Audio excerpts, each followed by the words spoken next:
اور اس رات کو میرے نبی کی صبح کو روزہ رکھتے تھے، اور اس روزے کی فضیلت یہ ارشاد فرمائی کہ 15 شعبان کا روزہ پچھلی 15 سے اس 15 کے درمیان جتنے گناہ ہوتے ہیں سب کی معافی کروا دیتے ہیں۔ ایک دن کا روزہ سارے پورے سال کے گناہ معاف فرما دیتے۔ حضرت سیدنا علی المرتضی رضی اللہ تعالی عنہ سے مروی ہے، مولا کائنات فرماتے ہیں رسول کریم نے ارشاد فرمایا اذا کانت لیلۃ النصف من شعبان، حضور نے ارشاد فرمایا جب شعبان کے نصف کی رات آئے فقوموا لیلہا وصوموا نہارہا، تو راتوں کو قیام کرو اور اس کے دن کو روزہ رکھو۔ فإن اللہ تعالی ینزل فیہا لغروب الشمس الی سماء الدنیا، اللہ تعالیٰ جل شانہ نزول اجلال فرماتا ہے غروب شمس کے ساتھ ہی پہلے آسمان پر، فیقول، اور ارشاد فرماتا ہے کوئی ہے مجھ سے بخشش مانگنے والا میں اس کو بخش دوں، الا مسترزق فارزقہ، ہے کوئی مجھ سے رزق طلب کرنے والا میں اس کو رزق دوں، الا مبتلا فوافیہ، ہے کوئی مصیبت میں پھنسا ہوا میں اس کی مصیبت دور کر۔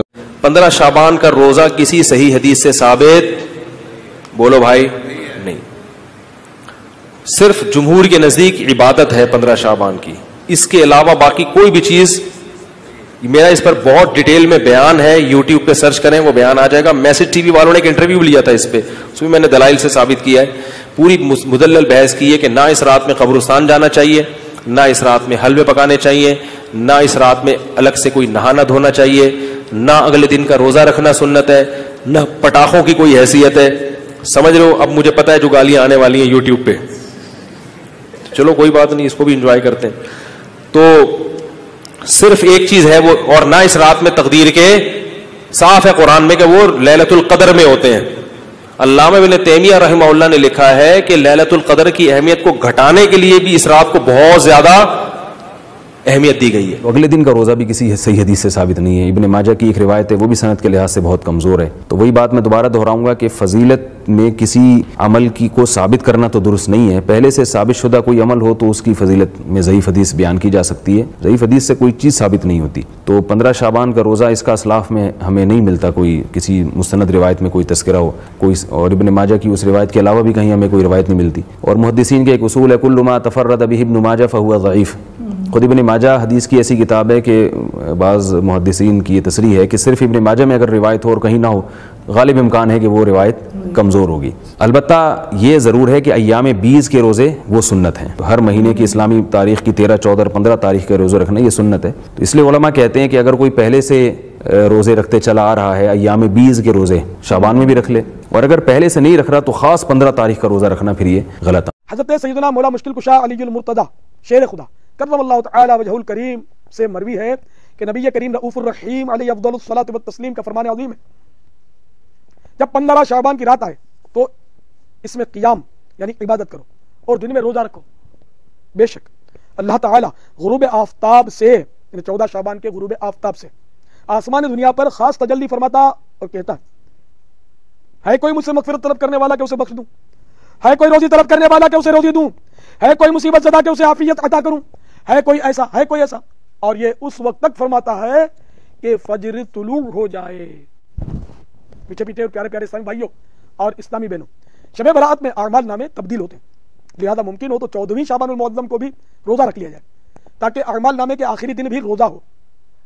14 شعبان کو عصر کی نماز پڑھ کر مسجد میں اسلامی بھائیوں کو چاہیے کہ نفلی اعتکاف کی نیت سے ٹھہر جائیں، مسجد میں نفلی اعتکاف کر لیں عصر کی نماز سے، عصر کے بعد باہر نہ نکلیں کہ مغرب کے بعد غروب آفتاب کے بعد اعمال نامے تبدیل ہوں گے، تو آخری لمحات جو ہیں اعمال نامے تبدیل ہونے سے پہلے جو ہے آخری لمحات وہ مسجد کی حاضری اور اعتکاف اس میں لکھا جائے۔ کوشش نہ کریں۔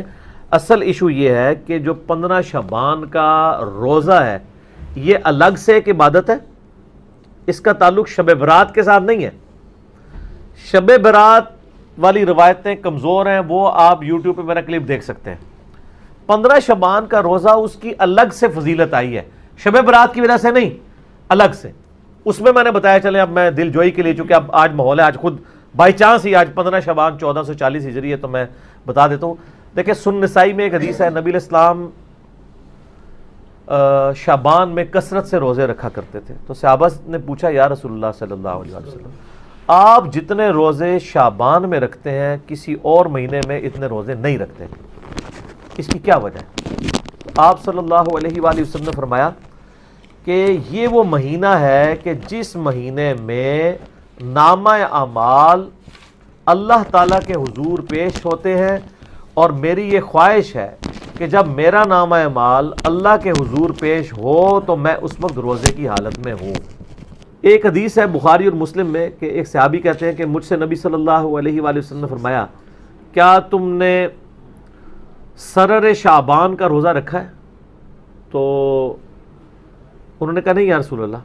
تو آپ نے فرمایا اب جب شعبان کا مہینہ گزر جائے، رمضان بھی گزر جائے، تو شوال کے مہینے میں تم 2 روزے رکھ لینا. تو یہ سرر شعبان کیا ہے؟ یہ سرے کا لفظ اردو میں بھی استعمال ہوتا ہے. سرر عربی میں کہتے ہیں کنارے کو. اب اس میں 3 موقف یعنی محدثین کے آتے ہیں کہ اس کنارے سے مراد کیا ہے. بعض کہتے ہیں اس سے مراد ہے شعبان کے پہلے عشرے کے روزے، بعض کہتے ہیں کہ اس سے مراد آخری عشرے کے روزے ہیں. لیکن آخری کے تو ہو نہیں سکتے کیونکہ نبی علیہ السلام نے آخری عشرے میں روزے رکھنے کی اجازت صرف اس کو دی ہے جو شروع سے رکھ رہا ہو. اسپیشل آخری رکھنے کی تو اس سے تو آپ اسپیشل پوچھ رہے ہیں، تو نے سرر شعبان رکھا ہے، وہ تو فارغ ہو گیا. پہلے والا سرہ بھی نہیں ہے. اس کی وجہ یہ ہے کہ صحیح مسلم میں ایک حدیث ہے نبی علیہ السلام نے کیٹاگوریکل فرمایا کیا تم نے اس مہینے کے سرہ میں روزہ رکھا ہے؟ سرہ عربی میں کہتے ہیں ناف کو. ناف سینٹر میں ہوتی ہے، آلموسٹ سینٹر آف گریوٹی ہوتا ہے بندے کا. وہ نماز میں بھی آتا ہے نا، تحت السرہ فوق السرہ، ناف کے اوپر ناف کے نیچے. تو اس میں الفاظ ہیں سرہ کا روزہ رکھا ہے سینٹر کا. تو انہوں نے کہا نہیں یا رسول اللہ. تو آپ فرمایا پھر یعنی شوال میں 2 روزے رکھنا. تو سرہ جو ہے نا جی وہ 15 ہی بنتی ہے سینٹر میں. اور ویسے عمومی سنت بھی ہے، بخاری و مسلم میں یہ حدیث موجود ہے کہ نبی علیہ السلام فرمایا جو مہینے میں 3 روزے رکھ لے وہ گویا ایسا ہے کہ روزانہ روزہ رکھنے والا ہے. اور بخاری مسلم میں یہ بھی حدیث موجود ہے کہ نبی صلی اللہ علیہ وآلہ وسلم مہینے میں 3 روزے رکھا کرتے تھے. اور سنن نسائی کے اندر ابو داؤد میں حدیث موجود ہے کہ آپ صلی اللہ علیہ وآلہ وسلم چاند کی 13، 14 اور 15 ہر مہینے کی روزہ رکھا کرتے تھے. تو اس میں 15 شعبان تو ویسے ہی آ جاتا ہے. 15 شعبان سے کون سی چیڑ ہے؟ 13، 14، 15 ان کو ایام بیز کہتے ہیں. ایام بیز وہ ہوتے ہیں جس میں خوب چاند روشن ہوتا ہے، یعنی گول ہوتا ہے، خوب چاند روشن ہوتا ہے 3 دنوں میں، 13، 14 اور 15.